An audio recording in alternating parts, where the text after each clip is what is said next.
Good morning, everybody. Thank you for joining us today. My name is Ted McGinn. I'm with the firm Lavelle Law, and this is another edition of our breakfast briefs. Today, we're going to be discussing bankruptcy protection for individuals and strategies on how to avoid it. If interested, a week from today, we'll be doing another breakfast briefs focusing on businesses, but today we're going to focus on individual bankruptcies and strategies to avoid it.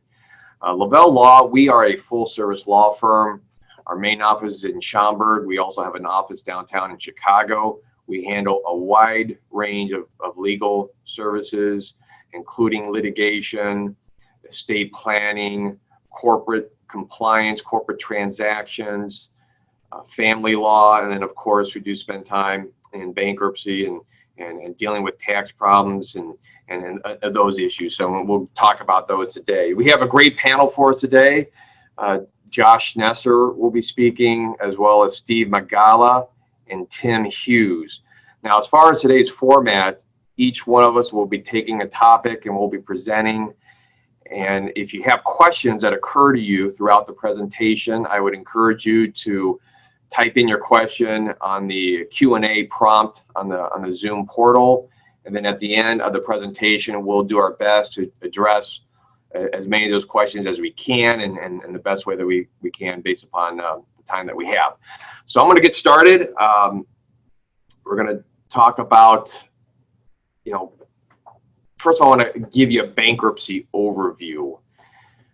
When we talk about bankruptcy, generally speaking, they fall in one of two different categories.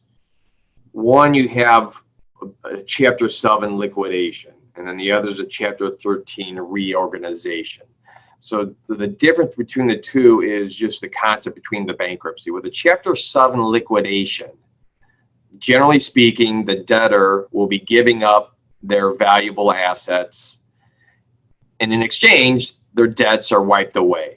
They get a discharge. We'll spend a little bit of time getting in the more specifics, diving a little bit deeper about that. But again, the Chapter 7 liquidation, the debtor, you're going to give up your valuable assets and your debts are wiped away clean. Again, there's some exceptions.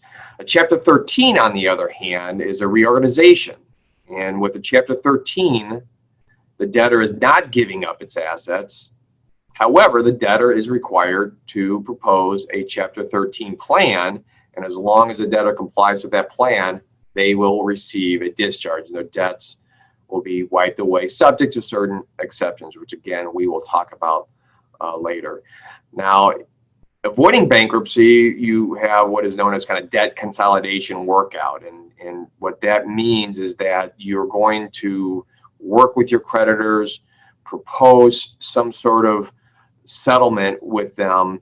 It's and typically it will revolve around the ability of the debtor to pay, and credit. We'll spend some time talking about that. But if a creditor understands that the debtor doesn't have assets, that creditor will be open to selling their debts or their claims pennies on the dollar. So let's get into Chapter 7 liquidation. As I mentioned before, the debtor will lose their valuable assets. When I say valuable assets, what does that mean? What that means is that they will lose non-exempt, unencumbered assets. What does that mean, though? There's a lot in that phrase. Non-exempt, let's talk about that part of that phrase. Non-exempt refers to, in Illinois, there are certain exemptions. And when I say exemptions, what I mean is that protections from certain assets from the claims of your creditors. Now, each state has a different set of laws regarding exemptions. When you're filing a bankruptcy in Illinois, then of course you got to revert to the state of Illinois exemptions. Unencumbered assets, what does that mean? Okay, so what that refers to is a potential lien that a creditor may have on your assets. One of the most common liens that we will deal with are mortgages. When you buy a piece of real estate, you typically will borrow money from a bank to finance the purchase of that real estate. that bank will file a mortgage lien on that house, on that home. That is an encumbrance. That will protect a portion of that asset. Another common example is a car loan. When an individual buys a car, often they're going to finance that through a lender. When they do that, the lender will have a lien on that vehicle. And then lastly, purchase money security interest. What that means is many times you will use a credit card to buy a major asset, and without you even realizing it, by operation of law, that creditor has what is known as a purchase money security interest on that asset, whatever asset that debtor acquired through that credit card. So that also could be an encumbrance on that asset. So again, with a Chapter 7 liquidation, the debtor will lose the non-exempt unencumbered assets. If the asset is exempt, then the debtor will not have to give up that particular asset. If it's encumbered by a lien, in other words, the amount of the lien exceeds the value of the asset, that debtor will not have to give up that asset. So the next concept is discharge. Okay, so the debtor gives up the non-exempt unencumbered assets, but they receive a discharge. Discharge, what that means is the debt is wiped away. The debtor no longer owes that creditor on that particular debt. Now, there's some exceptions, and we'll talk about that here in a little bit, but that's the general rule. In exchange for giving up your assets, you receive the discharge. So another concept I want to talk about is automatic stay. What that means is that when you file a bankruptcy petition, that's a petition that is filed in federal court. That creates an automatic stay. Now, what does that mean? Okay, well, what that means is that puts a stop to state court actions that creditors may be taking against that creditor. For example, if you have a creditor who's filed a lawsuit, a credit card company who sued the debtor because of unpaid credit card debts, that is typically filed in state court. But when you file the bankruptcy, that puts a stop to that lawsuit, and that creditor has to deal with the debtor in bankruptcy court. Same thing with the foreclosure. If a bank files a foreclosure action against that debtor to try to foreclose their lien, upon the filing of the bankruptcy, that will stop that foreclosure lawsuit, and that creditor would have to pursue the debtor in bankruptcy court. Also, bank levies. In some situations, you can put a stop to that. So the filing of a bankruptcy petition is a powerful tool that a debtor can use to put a stop to any sort of enforcement actions that creditors have been taking against that debtor. All right, I mentioned before exemptions. So what are the exemptions? Okay, like I said, it's based upon state law, and the exemptions in Illinois are going to be different than the exemptions in another state, for Florida or Texas or wherever else the debtor may reside. It's a function of where that debtor resides. So in Illinois, the homestead exemption, that is one of the more well-known exemptions. What does that mean? That protects a certain amount of equity in your real estate. For individuals, you can exempt $15,000 of equity. If you're married, you can exempt up to $30,000 of equity in that real estate. Vehicle, you can exempt $2,400 into a vehicle. Tools of the trade, you can exempt up to $1,500 of tools in the trade. If you're a plumber or electrician, you may have certain tools that you use in your business. You can protect up to a certain dollar amount of those tools. In addition, there's a wild card exemption. Each debtor has $4,000 of wild card exemption that can be used for any type of asset, and you can stack exemptions. So you can use that for part of your equity if you wish, or part of your vehicle. So that's a possibility. Retirement, 401k, or any sort of pension benefit, that is also exempt from creditors. And again, the key concept here, when I say exempt from creditors, it's exempt from the bankruptcy court. So if you have an asset that's an exempt, you file a bankruptcy petition, a debtor will not have to give up that asset that is exempt. Other exemptions, health aids, necessary clothing, family pictures or books that you have around the house. So really, when you file a bankruptcy, what a bankruptcy court is going to be looking for are any valuable assets, expensive work of art, or a lot of equity in your real estate. Income, some portions of income are also exempt. Social Security, disability income, some workers' compensation benefits are also exempt. One thing I do want to mention, go back a little bit, when you file a bankruptcy petition, qualifications. I didn't mention this before, but when you're filing a bankruptcy petition, there is a means test. If a debtor makes a certain amount of income, then a Chapter 7 may not be available for that debtor. If the amount of the income threshold is a function of the size of the debtor's family. The larger the family, the higher that income threshold. It begins at $54,000 if you're just a single individual, but then it goes up based upon the number of members of your family. In addition, the debtor must be current on their tax returns filing. So if you have unfiled tax returns, they need to be filed. Also, debtors are required to undergo credit counseling. That's a requirement. And then finally, the debtor needs to be able to substantiate their income. You have to bring evidence with your income to verify, that means that income means threshold. So you have to be able to substantiate that. Okay, dischargeability. As I mentioned before, in a bankruptcy, the debtor is going to give up their non-exempt unencumbered assets, but in exchange, they receive a discharge. Their debts are wiped clean. Now, there are exceptions to the discharge. Certain taxes, recent tax liabilities are not going to be discharged. Some taxes you can discharge, but the more recent ones, you're not going to have those discharged. Certain student loans, fines that may have been assessed against the debtor. Also, debts incurred through fraud. What I mean by that, if you applied for a loan from a bank and in the process of doing so, you've overstated your assets or you lied on that application to the lender, and that lender lent the funds based upon that application, then that lender may be able to object to the discharge of that claim and continue to pursue it. Injury to property, that's another exception to discharge. Certain child support and also an important key there, unscheduled debts. Okay, one of the concepts when you file a bankruptcy petition, the debtor is required to disclose all of their assets, required to disclose all of their debts. And if you leave off certain debts, what happens is that particular creditor is not aware of the bankruptcy, and that creditor is not able to take advantage of the bankruptcy procedures to file a claim. So in that situation, that claim may not be discharged. Reaffirmation. Okay, so one thing I mentioned earlier was encumbrances. And I mentioned that assets that are encumbered by liens are not subject to the bankruptcy estate.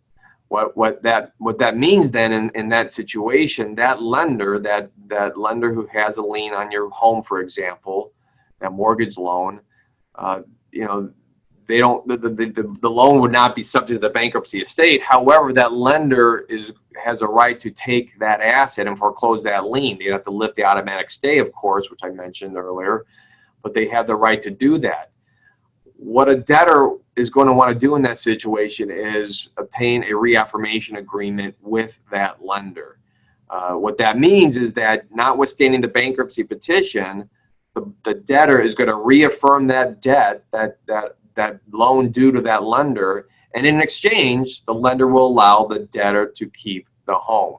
Same thing with a car loan. If there's a lien on the vehicle, that vehicle is not going to be taken by the bankruptcy estate. That debtor is going to want to work out a reaffirmation agreement with that car lender in order to keep that vehicle. And that's what a reaffirmation agreement would be. Okay, at this point, I'm going to turn over the presentation to Tim Hughes, who's going to talk about reorganization. And again, if you have questions about the topic that I raised or any of the other topics, I encourage you to ask questions through the Q&A prompt on the Zoom platform. Tim, you want to take it away? Sure. Thank you, Ted. Chapter 13 is another type of bankruptcy. Ted was talking about Chapter 7, and you may have noticed he didn't mention about an obligation of the debtor to make payments. That's because in a Chapter 7, a debtor doesn't make payments. In a Chapter 13, the debtor does make payments, and those payments are to keep the assets that the debtor wants to keep. You heard Ted mention that if you have too much equity in a vehicle or a house, the trustee may take that house or that car, and you need that house and that car. A Chapter 13 allows you to propose a plan that says, I want to keep this house, I want to keep this car, but I may have 2 rental properties that I don't want to keep, so I will get rid of those assets. So Chapter 13 can give you flexibility, or more flexibility than a Chapter 7 with respect to assets. Both a house, a car, or cars, and any other property, a business that may be the lifeblood of the debtor, that if he filed a Chapter 7, the trustee would take the machinery or the inventory or other assets. A Chapter 13 allows the individual to keep those assets that he wants to keep, and dispose of those other assets that may be underwater or underperforming. And he does this, or she does this, or they do that, because there can be a joint petition, by proposing a plan. And that plan is a uniform, meaning adopted by all 50 states, or used in all 50 states. Bankruptcy is a federal relief, not a state law. And the plan must address secured creditors, those that have liens, priority creditors, most common is governmental entities, IRS, Illinois Department of Revenue for Illinois residents, and then general unsecured creditors. And the plan has to satisfy certain requirements for each of those different types of creditors. And the next slide. The plan can go 3 to 5 years. The option to exceed 3 years is voluntary for an individual, as Ted mentioned, the means testing. If your means test, if your income is under your state means threshold for that size of your household, you can commit to a 3-year plan. If that 3-year plan is going to cause difficulty in making plan payments, because you've got to put in $60,000, and if you did that in 3 years, that would be about $1,700 a month. If you stretch that 60 out over 5 years or 60 months, that would be $1,000 a month. So a individual underneath the means threshold can propose a plan beyond 3 years, but they can get away with a 3-year plan if it's economically feasible for them. If the income is above the means test, it's mandatory that they commit to making payments for 5 years. And that 5-year payment and is based, again, upon the size of the household that uses IRS collection standards and some tweaking by the court to determine what is the individual's ability to pay. There's essentially 2 types of values or levels that the Chapter 13 individual has to meet. They have to surpass a liquidation analysis. What that is what if they chose to file Chapter 7? What would the general unsecured creditors, the guys last in line, get if they filed a Chapter 7? Well, if the Chapter 7 trustee took their car, took some other assets, and they received 10 cents on the dollar, then a Chapter 13 plan has to provide more than 10 cents on the dollar. 11 cents would be sufficient. Or if they have the ability to pay 20 cents on the dollar, then they have to propose a plan that meets that 20%.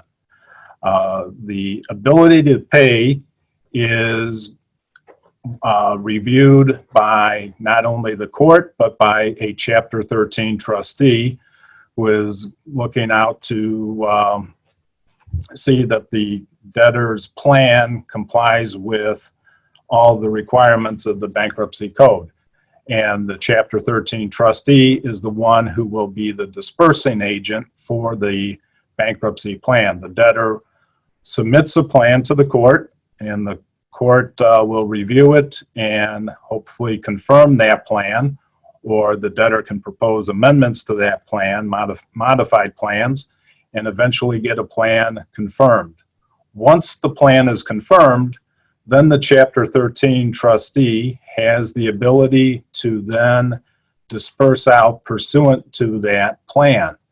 And the plan, again, can go anywhere from 3 to 5 years. It can even be less than 3 years. However, in that situation, everybody gets paid 100%. And everybody would be those that file proofs of claim. So if a debtor had $100,000 of general unsecured debt, kind of a fancy phrase for saying credit card debt and medical and other unsecured debt, and only $50,000 worth of proof of claims were filed, then those that do not file, those creditors that do not file their proof of claim by the bar date will be discharged should the debtor complete their case and receive a discharge. Those creditors that don't participate would get a 0 dividend. The other ones that file a proof of claim would get a dividend based upon the approved confirmed plan. Next slide. And in addition to assets, what prompts individual assets and income, what prompts individuals to file a 13 compared to a 7 is a delinquent mortgage.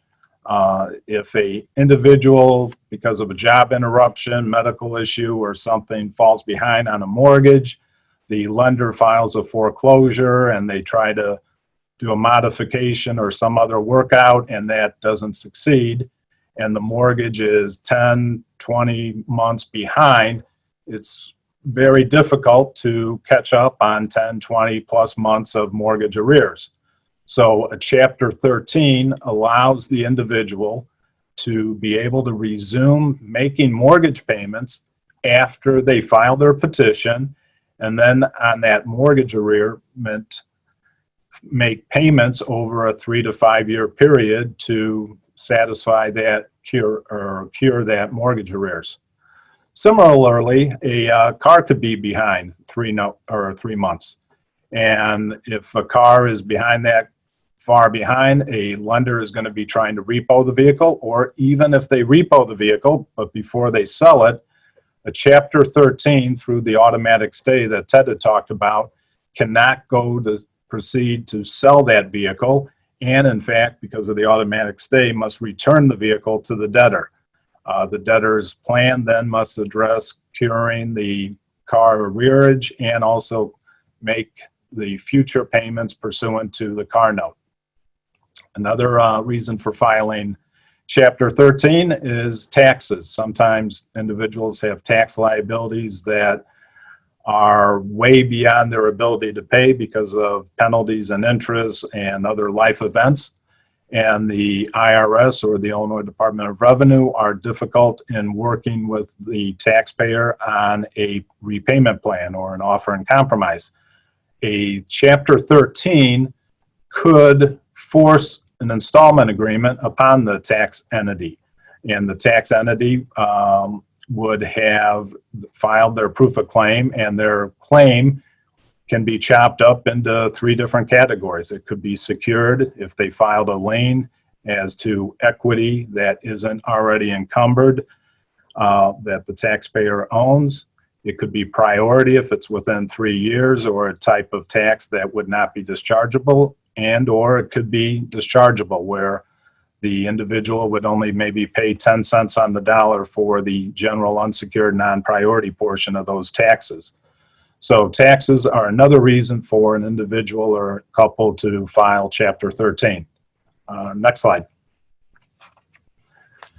After completion of the plan, and completion of the plan means making all payments pursuant to the plan that was confirmed or modified. As I mentioned, a plan can go 3 to 5 years, and 3 to 5 years is a long period, and life events can change.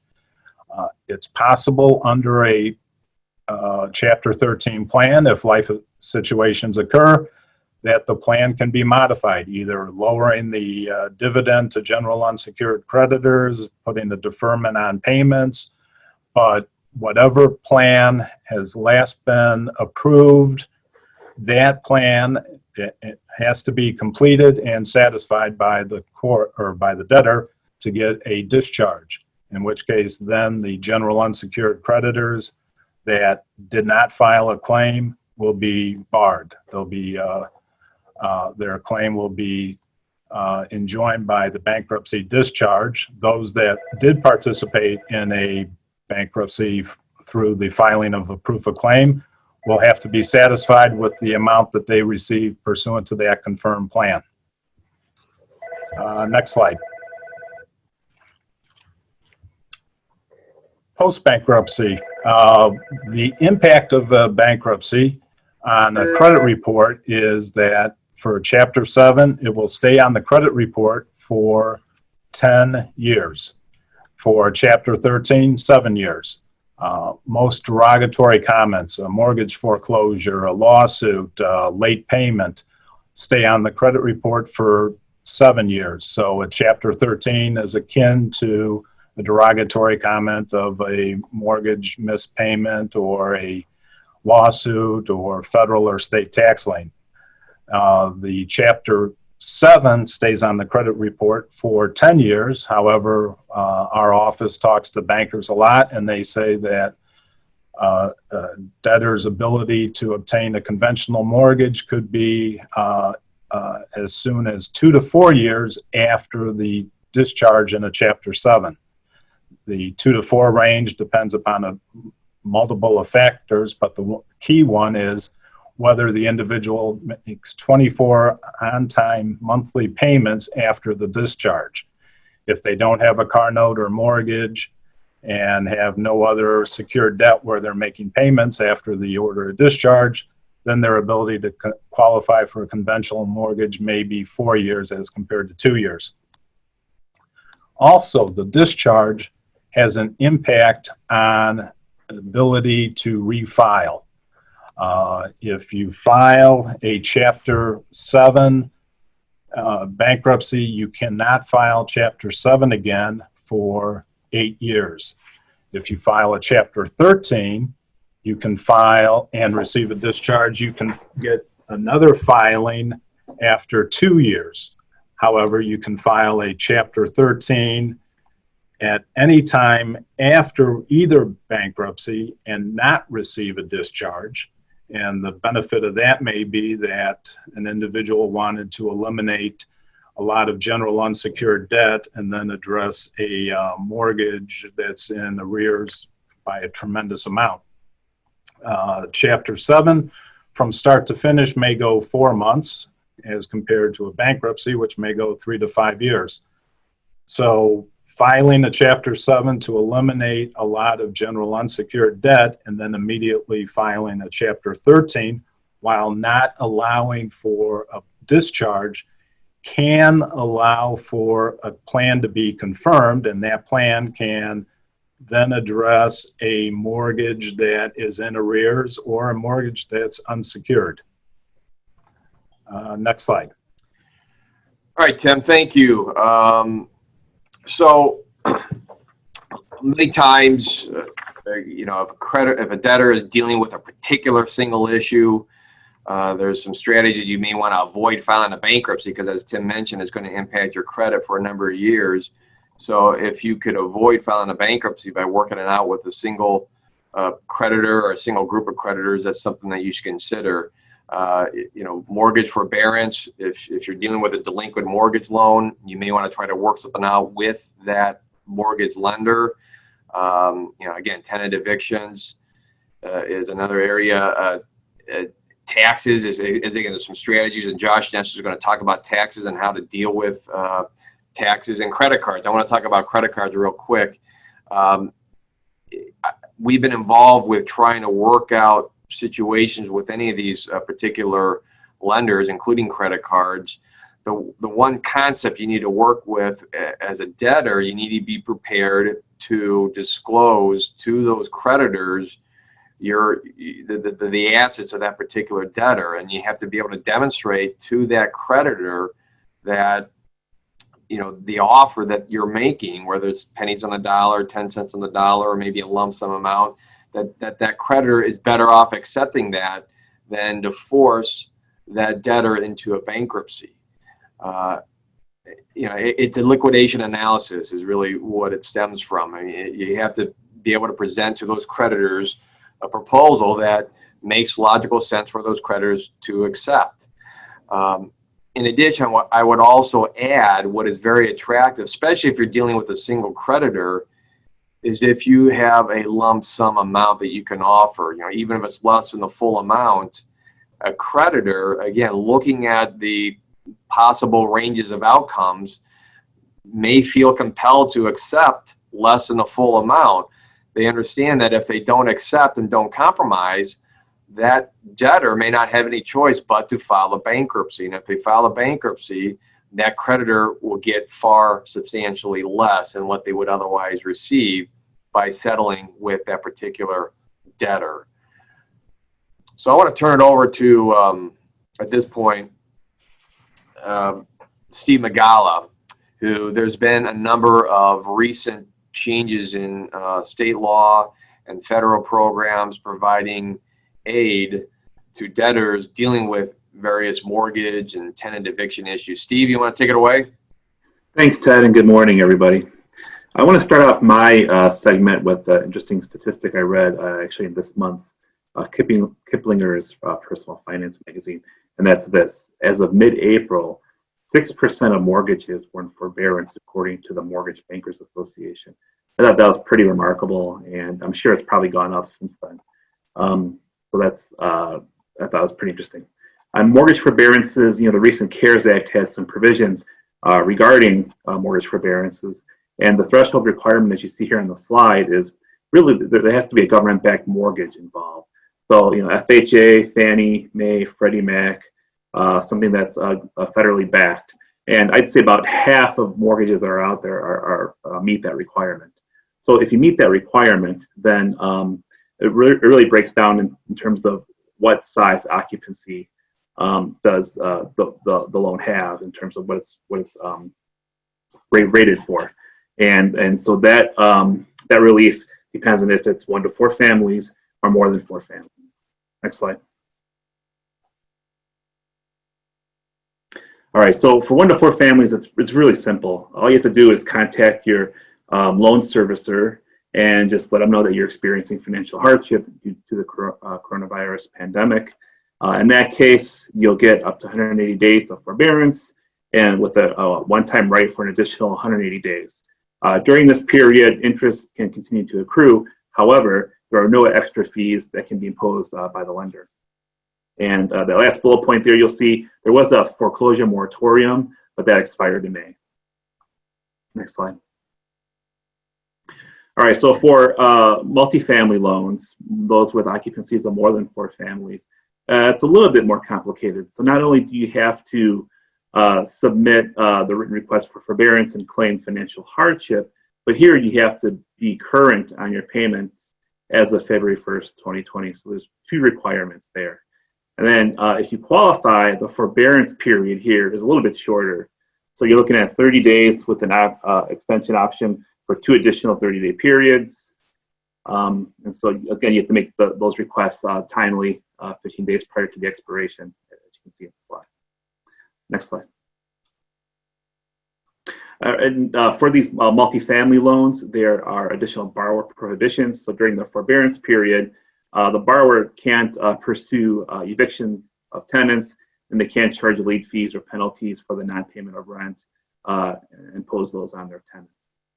So that's kind of an extra prohibition on borrowers with these types of mortgage loans with respect to their tenants. Next slide. All right, and so on top, other than mortgage forbearances, the CARES Act also provides relief for tenant evictions, and this is kind of across the board. So if you are a landlord with a covered dwelling, and so that could be something that is some sort of like federal hook, whether that's participation in Section 8 housing, the housing voucher program, or if you're a landlord with a federally backed mortgage or multifamily mortgage loan, then this eviction relief would apply to you and to your tenants. So here, there's a moratorium on evictions and fees and late charges for the non-payment of rent. And as you can see in the slide there, it's 120 days from March 27th. So that will be expiring later this month. And during this period, the landlord or lessor cannot evict tenants, can't initiate legal action for that, or issue a notice to vacate. Those are my two topics.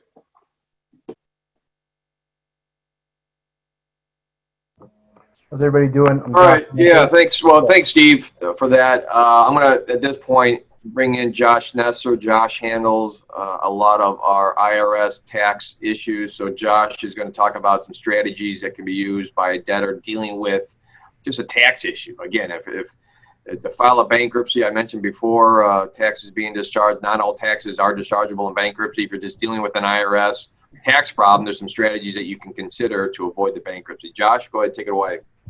Thanks, Ted. So today I'm going to be talking about, like Ted said, dealing with taxes owed, both mainly to the IRS, but the strategies generally apply at the federal and state level. So whether you're dealing with the IRS or the Illinois Department of Revenue, the information I'm going to give you is relevant. And when you're dealing with personal taxes, most often it's going to be personal income taxes and related penalties and interest. But there's other types of taxes that can spring up, whether it's personal liability for unpaid employment or sales taxes or anything along those lines. But generally, when you are dealing with the IRS or the state of Illinois, there's three main ways that you can reduce your debt without actually making a full payment, a full lump sum payment. The first way is by entering into an installment agreement, which is a long-term payment plan. The second is through the IRS's offer and compromise program, which is where you're settling your debt for less than a full payment. And the final way, which can kind of work in conjunction with an installment agreement, is an abatement of penalties, where you're asking the IRS to remove some or all the penalties that were assessed against you, but you're still not getting off the hook for the tax and interest owed. So going through these topics one at a time, the first one that I mentioned is an installment agreement, which is a long-term payment plan again, where basically you're agreeing to pay your tax liability, your penalties, and your interest in full generally over time. I say generally because the IRS is going to want to see you pay your liability in full, but they are limited by their 10-year statute of limitations on collection. So if the payment plan works out that by the end of that statute of limitations you have not paid in full, the remainder of your liability goes away and you don't have to pay it. But most often you're going to see a payment plan where you're paying your liability in full before that statute of limitations runs out. Depending on how much you owe, the process of getting into a payment plan can be a little bit different. Right now, if you owe under $100,000, getting into a payment plan can be relatively simple as long as you're willing to pay by direct monthly debit rather than sending in checks each month.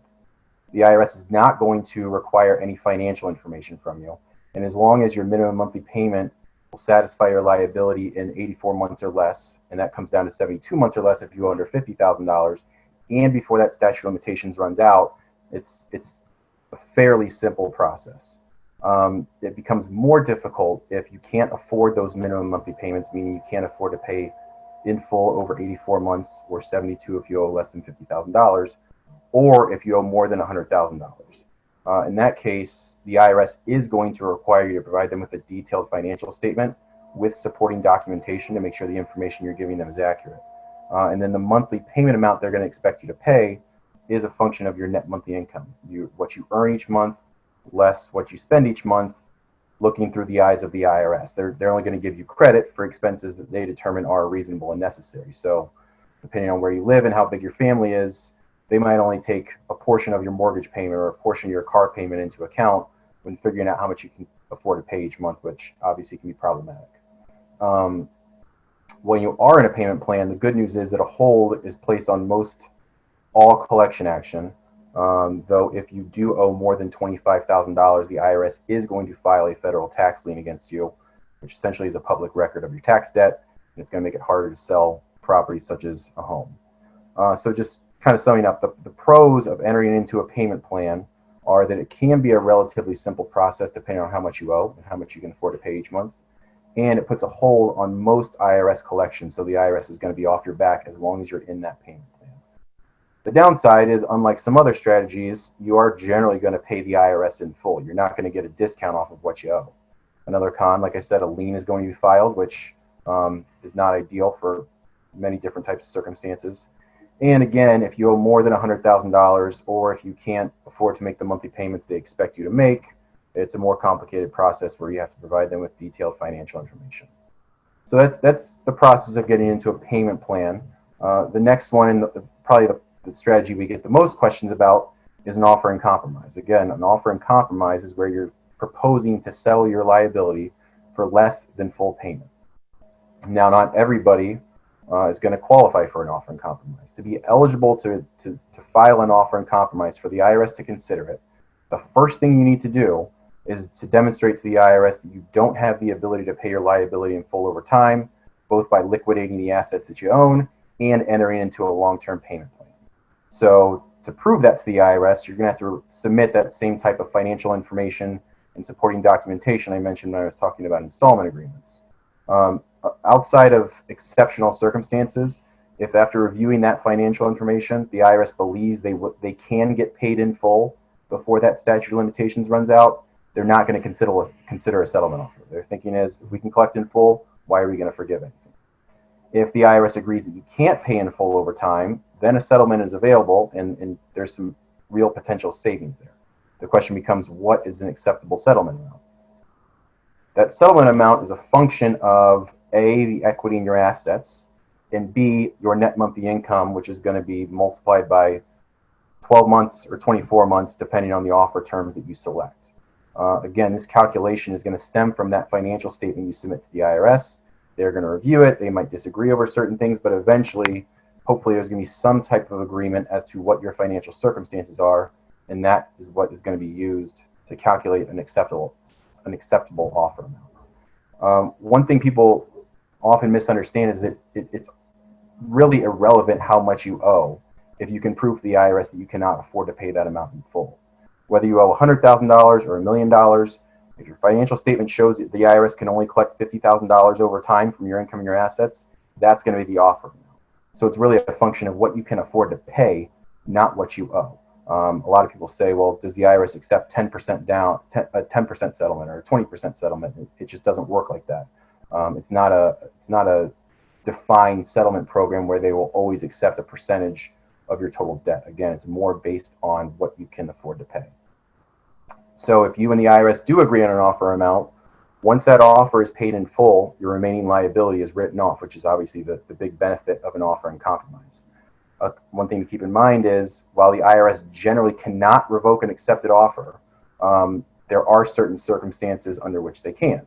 So if you give them bad financial information throughout the process, or the big one is if within 5 years of your offer being accepted, you start not complying again, you don't file your taxes on time, you don't pay something on time, then all the progress you made in getting an offer in compromise accepted can be undone. They can revoke the offer, and all of a sudden your liability is back on. So an offer in compromise is both about going through the process and then staying in compliance for 5 years after the process. Otherwise, once the offer is accepted, your liability is written off, and once the offer is paid, your liability is written off, and the IRS cannot reinstate that liability. Even if you win the lottery the day after your offer is accepted, the offer amount's not going to change. You pay that offer amount, and the remaining liability goes away. Just very quickly talking about how payments work under an offer in compromise. The IRS really gives you two options as to how you're going to pay your offer amount. The first option requires you to pay 20% of the offer amount down when you file the offer, and then you pay the remaining 80% within 5 months of the offer being accepted, assuming it is accepted. The second option requires you to divide your offer into 24 monthly payments. You make the first of those monthly payments when your offer is filed, and you continue to make those throughout the offer process and until all 24 payments have been made. When it comes to deciding which structure you're going to use, depending on your circumstances, that second offer where you make 24 monthly payments can be more expensive, but that's an analysis that we can help you run through. a good thing to keep in mind is that if your offer is not eventually accepted, the amounts that you pay towards your offer amount while the offer is pending are not going to be refunded. Those are just going to be, of course, kept by the IRS and applied against your liability. So just running back through the pros of an offer in compromise, it really is the biggest way that you can save money with the IRS if the circumstances are right. And it resolves any type of liability you owe the IRS, any kind of taxes, any kind of penalties, any kind of interest, really other than restitution, other than a court-ordered liability to the IRS for restitution. The downsides are it can be a long process. It often takes at least 8 to 12 months from the date you file an offer for it to be accepted. And with everything going on, I imagine that timeline is going to be stretched out even further right now. It's somewhat unpredictable. A lot of it comes down to math, and we've gotten pretty good at predicting how the IRS is going to respond to offer and compromise proposals. But dealing with the IRS, nothing's completely predictable. You can't always gauge how they're going to respond to an offer amount going into it. It's not available to everyone. Obviously, if the circumstances are right, it works. But for a lot of people, when the IRS looks at their financials, they are going to decide that they can afford to pay in full, in which case an offer pretty much isn't going to be an offer. Isn't going to be an option.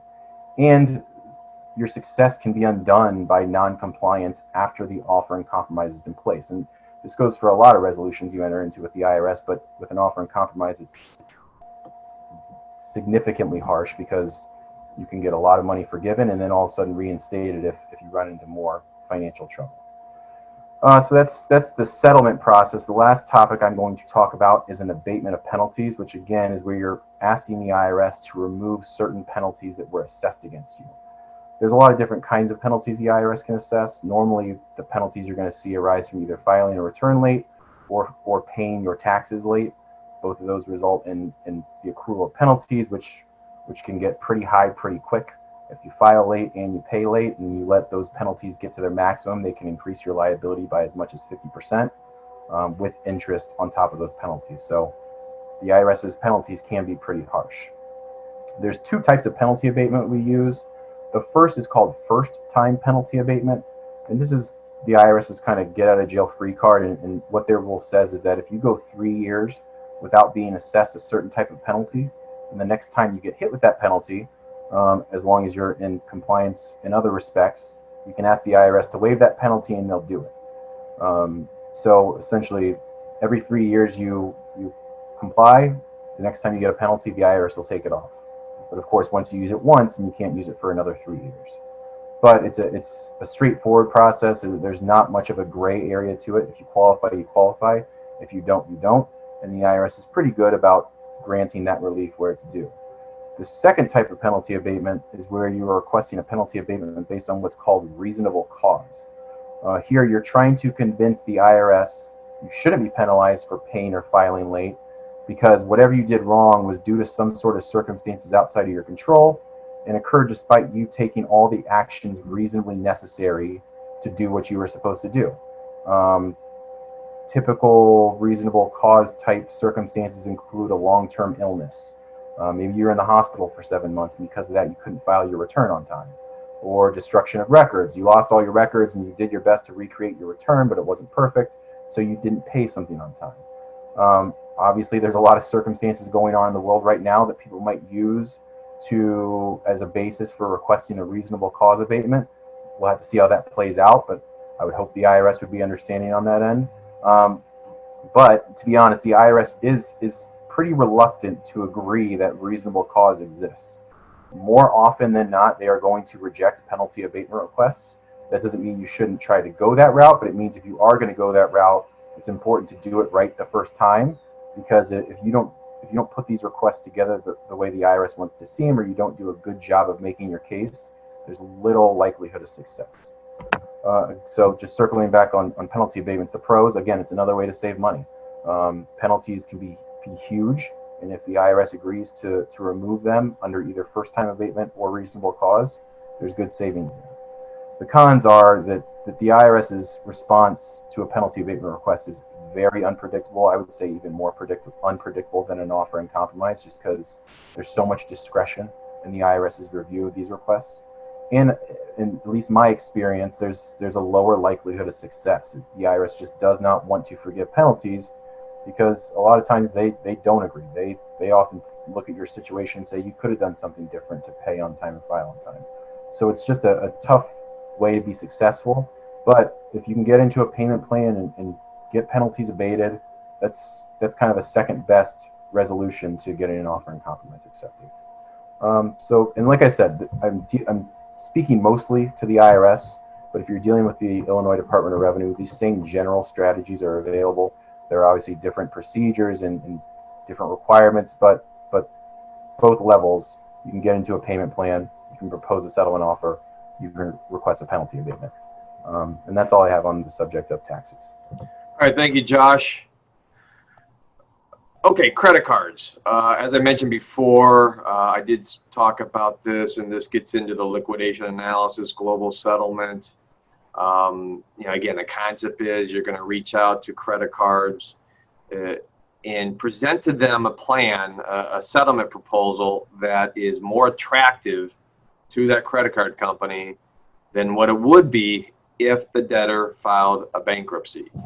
If as long as you're able to make that demonstration, then a credit card most likely will agree to settle. And then, of course, if that happens, you can avoid the bankruptcy. The one strategy, though, is if you have a lump sum amount, that's going to make your offer much more attractive. I mean, I know that's hard to go by sometimes, but a credit card company is not going to be too interested in entering into another long-term payment plan. They're already in a payment plan within you, and you're defaulting on that. So they're going to be more interested in a lump sum settlement. And then I mentioned global settlement. You can do this on a collectively with a number of credit cards. Obviously, the more credit cards, the more complicated it becomes. But it's again, it's going to be the same presentation. You're going to have to be prepared to make that proposal of and disclose a financial statement. What are your assets? You got to be able to demonstrate and substantiate that your settlement offer is better than having to go through the bankruptcy. And the last thing, be careful of personal guarantees. If you're one individual and you're going to make a proposal to a creditor, if there is a guarantee, then you're going to have to factor in the assets of that personal guarantor, because even if they settle with one, that generally doesn't have an impact on the other guarantor. So at this point, I'm going to open it up. If anybody has any questions, like I said, please submit your questions through the Q&A prompt on the Zoom portal at the top. I do have some questions, though, for members of our panel. First, I want to start with Tim. As I mentioned earlier, the general rule is you file Chapter 7 bankruptcy and you disclose all your assets and you give up your non-exempt unencumbered assets, you get a discharge. Well, one of those potential exceptions are certain taxes. So my question for you, Tim, can you talk about, what taxes can be discharged in a bankruptcy? Sure. The taxes that can be discharged in a Chapter 7 or reduced or discharged in 13 are personal income tax. And there's a 4-part test. First part is the tax year has to be older than 3 years. So, and that includes any extension. So 2016 was due April 15, 2017. Add 3 years to that, that's April 15, 2020.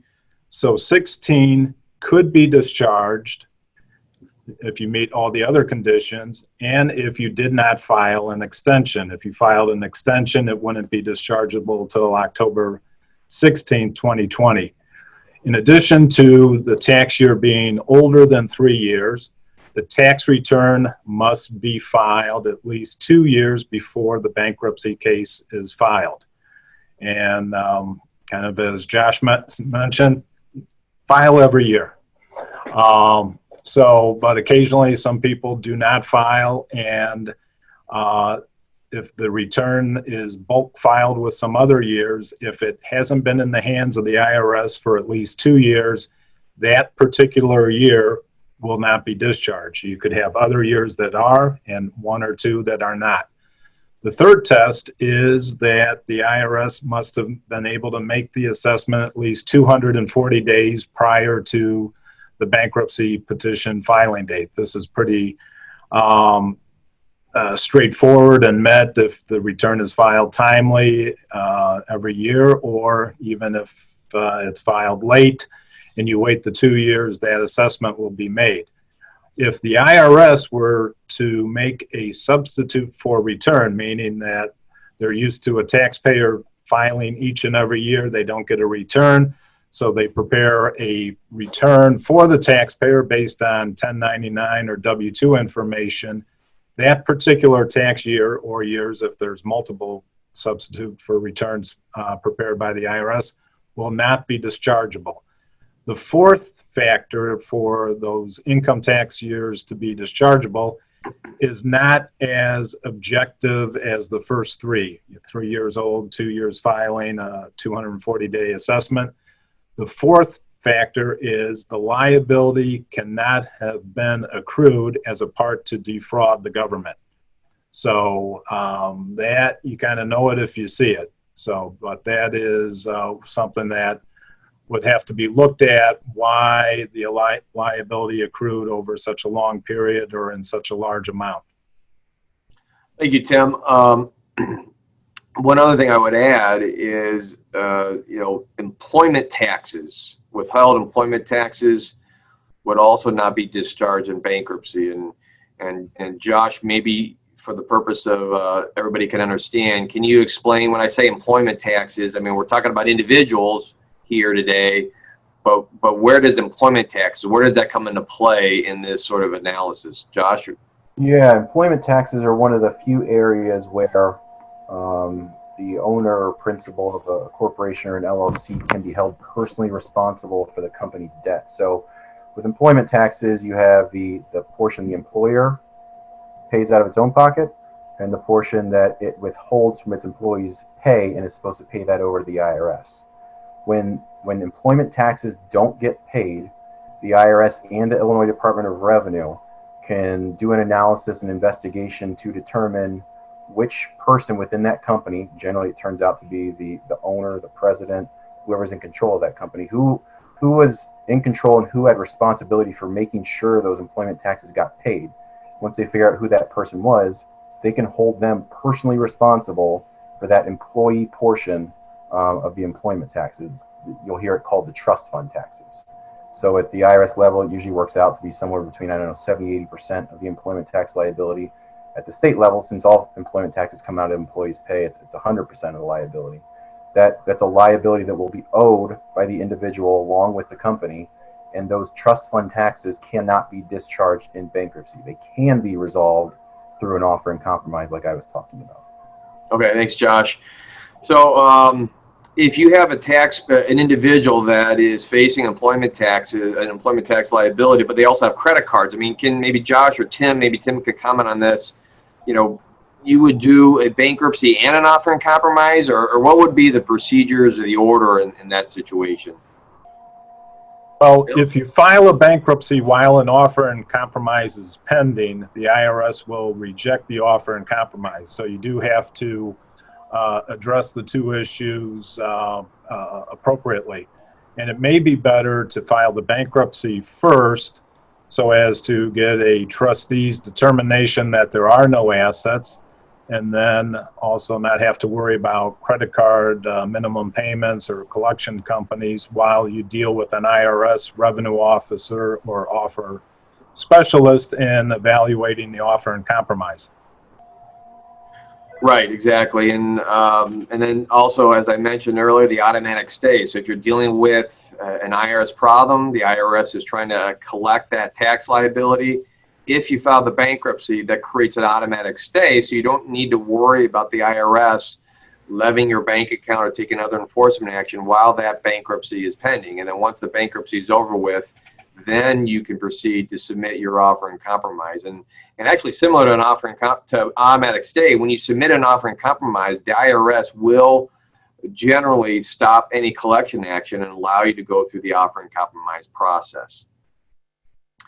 Steve, I want to shift over to you real quick. Can you comment a little bit on some of these programs on mortgages, mortgage foreclosures? I know I'm seeing a lot of confusion out there, having loan payments deferred versus forgiveness. I mean, just so everybody understands, when there's a deferral, we're not talking about forgiving that payment. Right? Can you comment on that, Steve? Yeah, so the forbearance can be kind of different structures.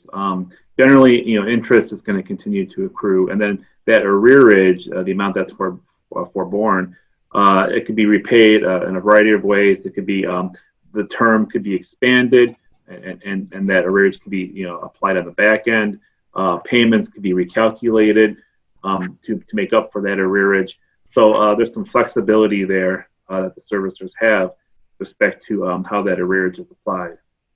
Looks like we got a question too that popped up here on the. Yeah, we have a question here. Besides employment taxes and sales taxes, what other items are owners personally liable for? Well, that's a good question, and probably something better addressed in next week's business brief. However, many times when you're operating a business, you may be asked to sign a personal guarantee. Very common with a commercial lease. The landlord is going to expect the owners of that business to sign a personal guarantee. And so in that situation, you're going to be personally, even though it's a corporate liability or a company liability, it still would be personally liable as well. Some vendors may also ask for personal guarantees. But aside from the personal guarantee area, employment taxes, sales, withheld sales taxes, I've seen some other cases where possibly with wages not being paid, there could be some statutes applicable to assess individual owners personally for that as well.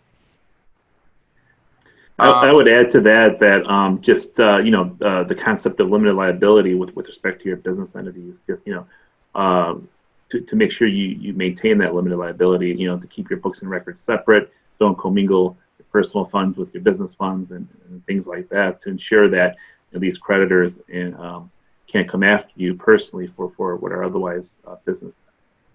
Yeah, I agree. I mean, business owners typically operate their business using a corporation or a limited liability company. And the general rule, which applies virtually in many situations, is that there's limited liability. The owners are not personally liable for the claims of the creditors of the company. That is the general rule. Hey, Tim, I have a question for you. We haven't really talked about this a little bit. Can you comment on the concept of a creditors meeting in both the Chapter 13 and Chapter 7 setting? What is a creditors meeting? Sure. When a person files for bankruptcy, they get bankruptcy protection immediately. That's that automatic stay. It's triggered by the filing of a petition and a listing of at least one creditor. Once that case is created, the U.S. Trustee's Office sets up a date and time for the individual or individuals to meet with the interim trustee of a Chapter 7 or the Chapter 13 trustee to be interviewed to discuss their assets, their liabilities, their income, and certain other financial transactions. That meeting is typically about 30 to 45 days after the filing of the case. It's mandatory. With the COVID-19 crisis, that meeting is no longer being done face-to-face, but being done telephonically in the Northern District of Illinois. One follow-up question, Tim. How long does it typically take for a debtor to obtain their discharge? As we mentioned, under the concept, a debtor would have to give up their non-exempt unencumbered assets. In return, they receive a discharge for those dischargeable debts. How long does it take for a debtor to go through that process and receive their order of discharge? Sure. For a Chapter 7 trustee, it's pretty quick. If they file on day 1, they may meet with the trustee on day 30. Then the case stays open for 60 days. On day 61, the court clerk will double check to make sure that the individual or the individuals filed their debtor education course and that the trustee filed a no asset report, or even if the trustee filed a asset report, as long as the debtor has met the conditions for the discharge, they'll get the discharge. In a Chapter 7 with an asset, the trustee can keep the case open to administer those assets, but the individual will get a discharge about 90 days from filing. In the Chapter 13, the discharge could be anywhere from a few months if they satisfy a full payment of all their debts in that short of time, but typically it's 3 to 5 years after completion of the payments pursuant to the confirmed plan. One other question, Tim. What is an adversary proceeding? An adversary proceeding is a lawsuit within the bankruptcy that a creditor typically or a trustee will file. The lawsuit could be against the debtor for certain conduct that the debtor did prior to on the eve of filing bankruptcy, or it could be against a transferee of an asset that the debtor made prior to that bankruptcy, or the debtor can actually try to undo a transaction that he or she made on the eve of the bankruptcy to pull back or undo a transaction to get that asset back into the bankruptcy estate to provide a dividend to general unsecured creditors. But it's a lawsuit that is like any other lawsuit. There's a complaint filed, an answer, discovery, and a trial. And I would also add, if you happen to be a creditor in a bankruptcy, as I mentioned, some debts are non-dischargeable. You may need to actively bring a lawsuit as an adversary proceeding in order for the court to declare such debt is non-dischargeable. And there's a timeliness too. So if you're a creditor, you think you have a claim that is non-dischargeable, I would encourage you to seek representation as soon as possible to make sure you get that adversary proceeding timely filed. Otherwise, you may be barred from bringing that suit against that creditor. Well, at this point, we've kind of run out of time, so I hope everybody enjoyed it. As I mentioned, next week we will be doing this again. However, we will be focusing on business bankruptcies and strategies for businesses to avoid bankruptcies. We'll get in a little bit more about personal liability for business debts, employment taxes. So hopefully you can join us next week. Thank you again. Ted McGinn with Lavelle Law. Have a good rest of your week.